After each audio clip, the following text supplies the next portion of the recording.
¿Era Jesús miembro del grupo de los esenios?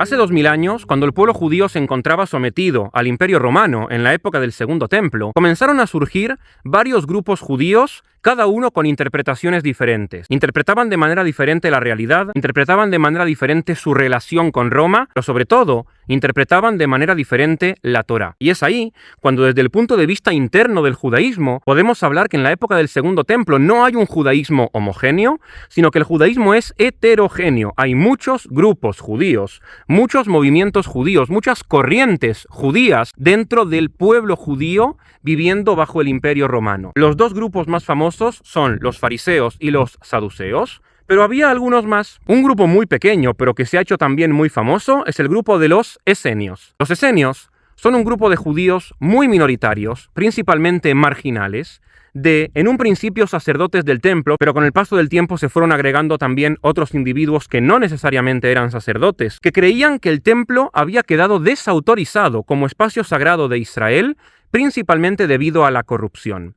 El segundo templo de Jerusalén, sobre todo hacia el final de la época del Segundo Templo, tenía mucha corrupción. Los sacerdotes del templo y los sumos sacerdotes eran corruptos, eran ladrones, compraban el sumo sacerdocio, eran aliados de Roma, aplicaban políticas económicas y también sociales muy duras en contra del resto del pueblo, y es por eso que al ver lo que estaba pasando en el templo de Jerusalén, principalmente el tema de la compra del sumo sacerdocio y de la alianza con Roma, este grupo de sacerdotes decidió irse de Jerusalén.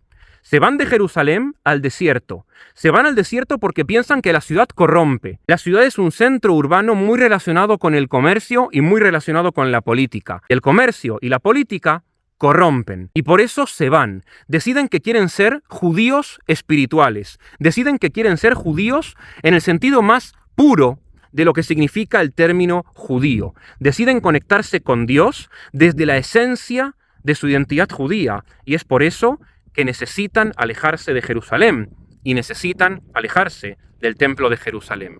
Este grupo de judíos, muy pequeño, es un grupo de judíos marginal, monjes judíos, que se van de Jerusalén al desierto. Por eso vine a este lugar. Me encuentro ahora mismo en el desierto de Judea, muy cerca del Mar Muerto, muy cerca de la colina de Masada, muy cerca de las cuevas de Qumrán, en donde se encontraron los famosos manuscritos del Mar Muerto, porque quiero hablarles de ese grupo de judíos tan peculiar que es el grupo de los esenios. Este grupo de judíos se hizo famoso principalmente a partir de la década del 40 del siglo pasado, porque se empezaron a descubrir y a publicar los famosos rollos manuscritos del Mar Muerto, que son las copias de la Biblia más antiguas que se han encontrado hasta la fecha. Hoy en día, el consenso académico postula que los autores originales de los famosos manuscritos del Mar Muerto son los esenios, que vivían en un asentamiento muy cercano a las cuevas en donde se encontraron, que es el asentamiento de Qumrán. Estos esenios vivían en comunidad.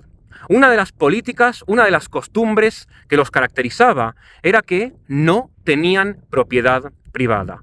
No podían tener propiedad privada, porque como dijimos hace un rato, la propiedad privada, el comercio, las posesiones, todo lo que tiene que ver con el dinero, todo lo que tiene que ver con la economía, corrompe al ser humano. Y por tanto, uno de los requisitos para poder entrar a esta comunidad de los esenios es entregar todas las propiedades del individuo en favor de la comunidad. Todo es de todos. No hay una persona que tenga nada que sea solamente de esa persona.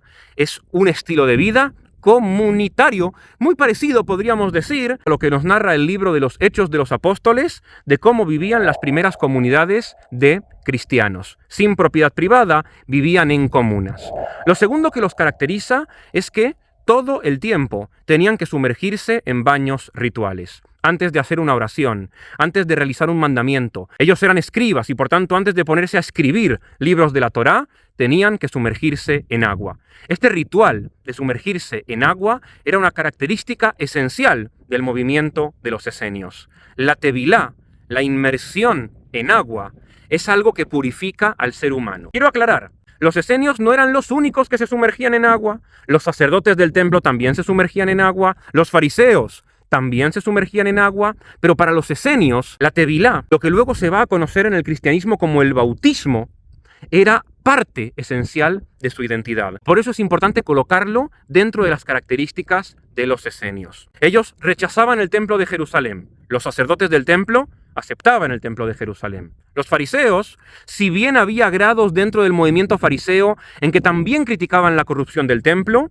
seguían aceptando que el templo de Jerusalén, aunque corrupto, es el espacio sagrado en donde el pueblo de Israel tiene que redimir sus pecados y en donde se tiene que conectar con Dios. Bueno, los esenios rechazaban rotundamente el templo de Jerusalén. Ellos creían que mientras el templo esté corrupto, el templo del pueblo judío se encuentra en el interior de las personas. O en otras palabras, Dios no habita en templos hechos por la mano del hombre. Si queremos recordar, por ejemplo, a uno de los primeros cristianos, el protomártir del cristianismo, Esteban, que entrando al templo de Jerusalén dijo exactamente lo mismo. Con esto, no sé si pueden intuir que quiero ya empezar a establecer una pequeña relación, un pequeño paralelismo entre los esenios y los primeros cristianos. La pregunta que se hace mucha gente, sobre todo en el mundo académico, ¿era Jesús miembro del grupo de los esenios? No está claro. Este debate es un debate que todavía sigue entreteniendo a gran parte de los investigadores y a gran parte de los académicos, porque sí es verdad que analizando algunos de los elementos de la biografía de Jesús que se parecen con lo que los esenios creían o con lo que los esenios hacían. En cambio, hay otros que no. Vamos a hablar de cuáles sí y vamos a hablar de cuáles no. Por ejemplo, hay un momento dado en el que un joven rico se acerca a Jesús de Nazaret y le pregunta ¿qué tiene que hacer ahora para heredar la vida eterna? Jesús le responde, cumple los mandamientos. El joven rico le dice, bueno, pero eso ya lo hago. ¿Qué más tengo que hacer? Y entonces Jesús le dice, vende todas tus propiedades y entrégale el dinero a los pobres. Ahí Jesús le está exigiendo que entregue el 100% de los bienes. Lo mismo que hacían los esenios en sus comunidades, entregar el 100% de los bienes. Algo extraño dentro del pueblo judío. Ni los saduceos ni los fariseos exigían entregar el 100% de los bienes. Otro de los parecidos que había entre Jesús y los esenios está vinculado con Juan el Bautista. Juan el Bautista, Yohanan Amatbil, en hebreo, bautizaba, es decir, realizaba el acto ritual de sumergir a la gente en agua, en el río Jordán, y uno de los bautizados también es Jesús de Nazaret. La idea de que Juan el Bautista haya estado gran parte de su vida en el río Jordán se encuentra también en el desierto. En eso se parece un poco a los esenios, que se retiran de la vida al desierto. Sabemos que Juan el Bautista era el hijo de un sacerdote y por tanto él también era sacerdote, y se va del templo de Jerusalén al desierto. En esto se parece Juan el Bautista a los primeros esenios. Quizás Juan el Bautista en algún momento de su vida estuvo vinculado al grupo de los esenios, quizás.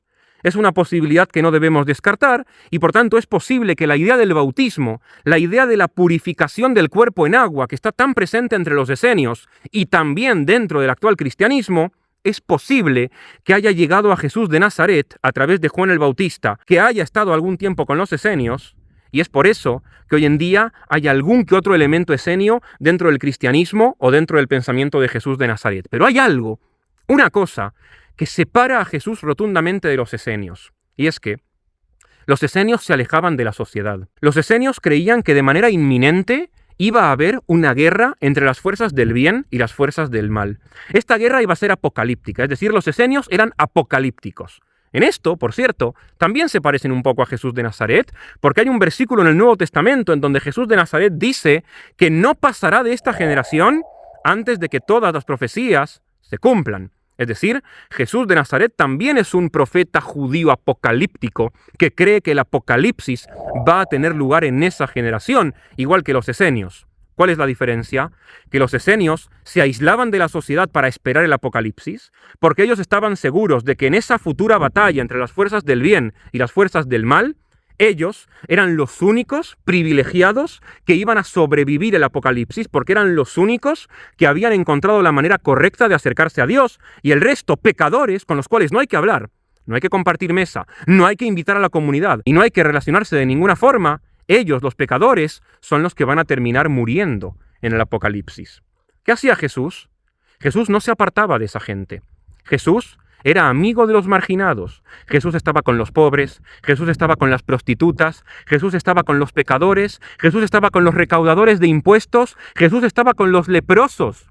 Jesús se acercaba a la gente marginal de la sociedad, y cuando llega a Jerusalén se enfrenta a las autoridades del templo. Él no se aísla de la sociedad como hacen los esenios. Bueno, ¿qué es lo que creo yo? Mi humilde opinión, después de haber estudiado varias décadas ya el Nuevo Testamento y el judaísmo de la época del Segundo Templo, que Jesús, es verdad que hay algunos elementos de su biografía y hay algunos elementos de su ministerio y de sus acciones que se pueden vincular de forma indirecta con los esenios, pero a grandes rasgos sería incorrecto, y esto es lo que creo yo, situar a Jesús en el seno del movimiento de los esenios. Porque esta diferencia en que Jesús nunca se alejó de la sociedad, sino que era una persona socialmente activa e involucrada en el presente y en el futuro del pueblo judío, y en cambio los esenios se alejaban, venían a lugares como este, inhóspitos, a vivir una vida monástica, esa diferencia, desde mi punto de vista, es la que